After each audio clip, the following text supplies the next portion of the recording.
नमस्ते दोस्तों, कैसे हैं आप लोग। मैं हूं जोगी और आप देख रहे हैं ड्रामापुर। दोस्तों, आज बात इंडियन ईवी इंडस्ट्री की नहीं करेंगे बल्कि बात करेंगे चाइना एंड यूरोप की। तो देखिए दोस्तों, हो क्या रहा है कि चाइना अपनी इलेक्ट्रिक व्हीकल्स को हर जगह लेकर के जा रहा है, अपनी ईवी इंडस्ट्री को हर देश में पहुंचा रहा है। मगर इससे हो क्या रहा है कि जिस भी देश में चाइना एंट्री कर रहा है, यानी कि चाइना की ईवी कंपनी एंट्री कर रही है, वहां पर धीरे धीरे कंपटीशन खत्म होता जा रहा है एंड जो वहां की लोकल कंपनीज है वो दिवालिया होती जा रही हैं। तो ऐसा हो क्यों रहा है उसका मैं अभी आपको रीजन बताऊंगा।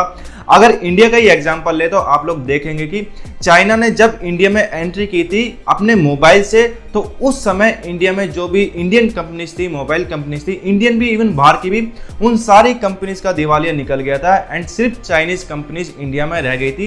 एंड आज के समय में भी इंडिया में चाइनीज मोबाइल का दबदबा है। चाहे आप MI की बात कर लीजिए, ओप्पो वीवो की बात कर लीजिए, वन प्लस की बात कर लीजिए, रियलमी की बात कर लीजिए, सिर्फ और सिर्फ चाइनीज मोबाइल का दबदबा इंडिया में इस समय पर है। इसी तरह से MG जो कि चाइनीज कंपनी है, उन्होंने भी अब ईवी इंडस्ट्री में पांव बढ़ाने शुरू कर दिए हैं। BYD ने इंडिया में एंट्री ले ली है। तो इसी तरह से ईवी इंडस्ट्री में भी चाइना पांव बढ़ा रहा है इंडिया की तरफ। अब यहाँ पर बात करते हैं यूरोपियन यूनियन की। तो यूरोपियन यूनियन का मसला क्या है। देखिए, यूरोपियन यूनियन यूरोप के अधिकतर देशों को मिलाकर के बनाया गया एक संगठन है। इसमें इनके इंटरनल एंड एक्सटर्नल जो मसले होते हैं वो डिसाइड किए जाते हैं, उन पर चर्चा की जाती है। तो देखिए, चाइनीज ईवी कंपनी ने आज से कुछ साल पहले यूरोप में एंट्री की थी एंड काफी तेजी से ग्रो किया है। आज के समय में चाइना में यूरोप में जितनी भी ईवी सेल होती है उसका 8% सिर्फ चाइनीज कंपनी से ही आता है। तो काफी कम समय में काफी तेजी से चाइनीज कंपनीज ने वहां पर ग्रो किया है। एंड आपको बता दूं कि यूरोपियन यूनियन का जो आइडिया है वो ये है कि अगले साल तक ये नंबर 8% से बढ़कर 15% तक हो जाएगा एंड इसी तरह से आने वाले कुछ और सालों में 50% से भी ज्यादा ये क्रॉस कर जाएगा, जिससे सबसे ज्यादा खतरा महसूस हो रहा है यूरोप की ऑटोमोबाइल इंडस्ट्री को। एंड ये सही भी है, खतरा महसूस होना भी चाहिए, क्योंकि चाइनीज कंपनी जहां पर भी एंट्री करती है वहां से धीरे धीरे कंपटीशन खत्म कर देती है। वहां की जो लोकल कंपनीज होती है उनका दिवालिया निकाल देती है। अब देखिए, सवाल आता है कि आखिर चाइनीज कंपनीज दूसरे देशों में जाकर के इतनी तेजी से ग्रो कैसे कर पाती हैं। तो इसका साधारण सा जवाब है दोस्तों, सब्सिडी। चाइना अपनी कंपनीज को सब्सिडी देता है, उन कंपनीज को जो कंपनियां चाइना में अपना माल बना करके दूसरे देशों में बेचती है, यानी कि एक्सपोर्ट करती हैं। तो सब्सिडी इसलिए चाइना देता है ताकि शुरुआत से ही वो कंपनी दूसरे देश में जाकर के अपनी सेल अच्छी कर पाए। उससे दोस्तों सब्सिडी से होता ये है कि अगर कोई भी कंपनी दूसरे देश में जा रही है, मान लीजिए ऑटोमोबाइल कोई कंपनी है, तो दूसरे देश में जाकर के वहां से उन्हें कंपटीशन करना पड़ेगा दूसरे कंट्री की जो कंपनीज रहेंगी।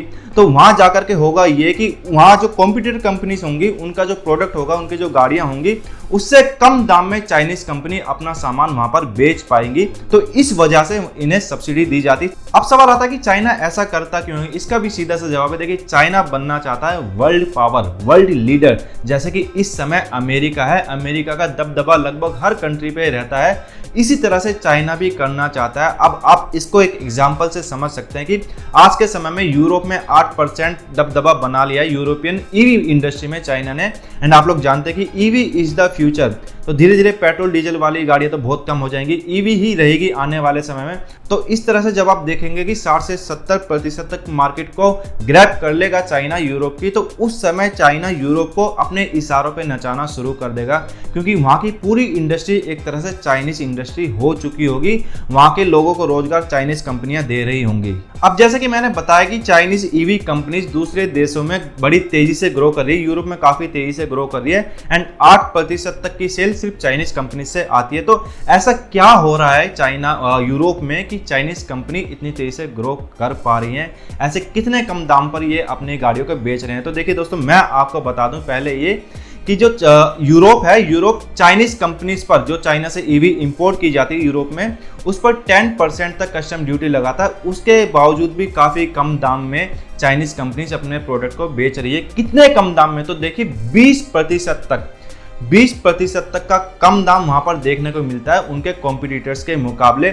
अब जाहिर सी बात है कि कस्टमर्स को जो जहां सस्ता मिलेगा वो वहीं पर जाएगा। एंड बात सिर्फ सस्ते की भी नहीं है, सस्ता तो मिलेगा ही मिलेगा, साथ ही साथ चाइनीज कंपनी सस्ते के साथ साथ फीचर्स भी देती हैं अपनी गाड़ियों में एंड बहुत सारी सुविधाएं देती है। वो सब करने की कोशिश करती है कस्टमर को अट्रैक्ट करने के लिए, जो चाइनीज कंपनी कर सकती है। तो इस वजह से कस्टमर्स ज्यादातर उनके तरफ जाते हैं एंड चाइनीज प्रोडक्ट को खरीदते हैं। इस तरह से चाइना धीरे धीरे गुलाम बना रहा है लोगों को अपना।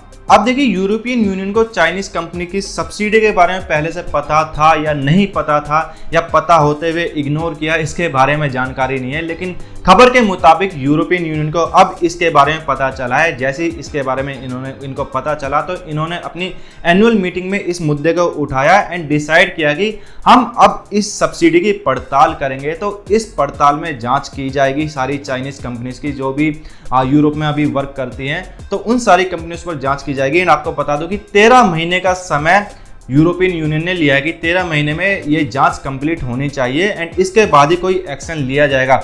अब देखिए, जो चाइनीज कंपनीज है उन पर तो जांच बिठाई जाएगी, साथ ही साथ इस पड़ताल में कुछ गैर चाइनीज कंपनीज भी इसके अंडर आने वाली है। कौन कौन सी कंपनीज? देखिए, BMW, Renault and American Tesla companies भी इसके अंडर जांच के अंडर आने वाली है। क्यों? क्योंकि ये कंपनीज भी चाइना में ही अपनी मैन्युफैक्चरिंग करती हैं।